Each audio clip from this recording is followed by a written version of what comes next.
కొన్ని గంటలు దేవుని దగ్గర కనిపెడతాం. మీరు మర్చిపోతే ఎట్లా? 10th క్లాస్ ఎప్పుడు పాస్ అయినాం గుర్తుంది మనకు, అవునా కాదా? అప్పుడు 10th క్లాస్ మ్యాథమెటిక్స్లో మార్కులు ఎన్ని మనకు గుర్తున్నాయి.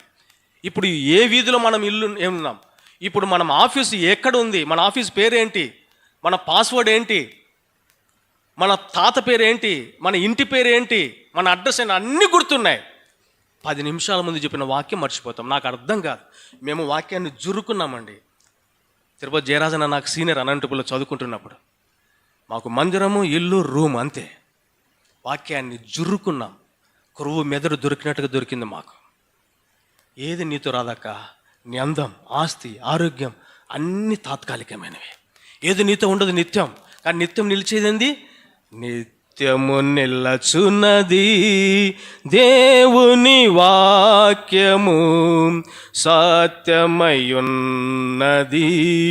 సర్వము చేయున్నది. నిత్యం నిలిచే వాక్యం ఎడలని ఆశ, కోరిక, ఆకాంక్ష